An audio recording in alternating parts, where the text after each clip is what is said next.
Hi guys, it's Sam from Sammy's Reviews, and in today's video I'm gonna be talking about Possessor. So Possessor is a 2020 release. It's a science fiction horror thriller movie directed by Brandon Cronenberg.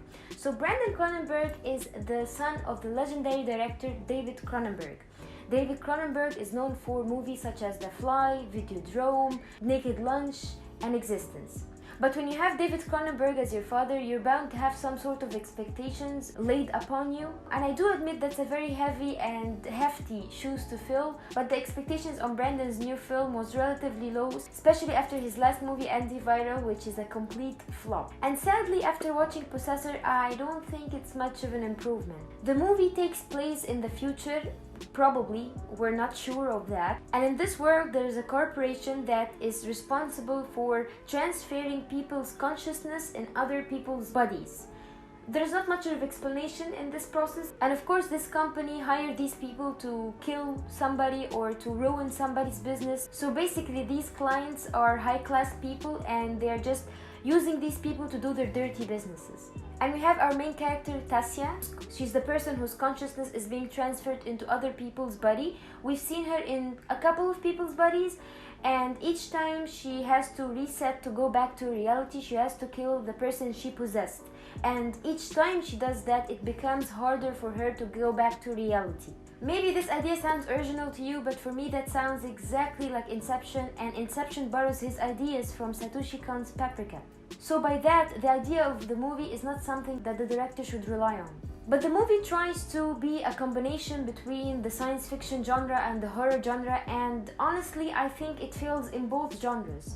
The reason it fails as a science fiction movie because the movie completely ignores the setting, and as we know, the setting is 50% of any science fiction movie. We have movies such as Blade Runner and Akira and even David Cronenberg's Naked Lunch. These movies rely heavily on the setting to enrich the story. In Possessor, we never actually get to meet the setting.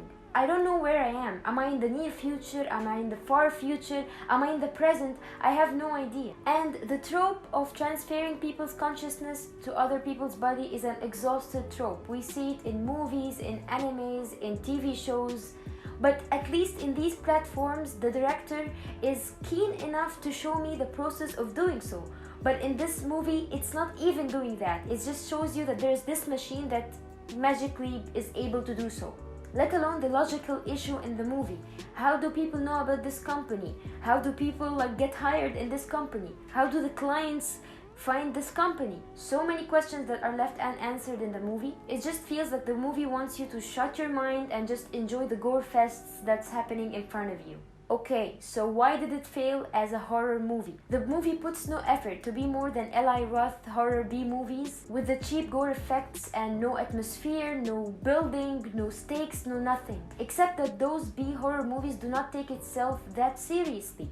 It's there for the sheer entertainment or for the laughs, but Possessor takes itself way too seriously, thinking that it's the next Ghost in the Shell or something. And in a world where there is art house cinema and directors that are making legitimately good horror movies, and Blumhouse fresh popcorn flick horrors with the intentions of being it's a too bad that it's good kind of movie, I don't know what kind of audience Possessor wants to attract, especially when we have Black Mirror, which is a huge budget TV show that takes every single trope in the science fiction genre and redo it again, but with very high quality and extreme attention to small details. The cinematography by Karim Hussein in this movie is hideous. It's handheld and it's kind of a weird choice for a science fiction / horror movie. And there's a lot of negative spaces that serves no purpose, and the framing and the blocking, which are things that you don't usually notice in movies, but here they are too noticeable because they are bad or out of proportion. The acting in this movie is wooden across the board. Maybe that's because of the screenplay, which feels like an AI wrote it, and the actors do not know how to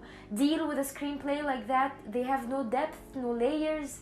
The movie lacks vision and direction, the soundtrack is distracting, the editing is completely unnatural. I guess the only two things I can praise in this movie are the set designs because it's very well made. However, it's completely sunk under all these underdeveloped elements of the movie, and the only reason I wanted to see this movie is because of the practical effects. Of course, David Cronenberg is known for being the king of practical effects in Naked Lunch and The Fly and Existenz and Videodrome. I admit this movie did do so much effort in the practical effects. It was so detailed and gory and bloody, but because of the continuous gore and violence in the movie, it kind of became ridiculous and I cannot take it seriously.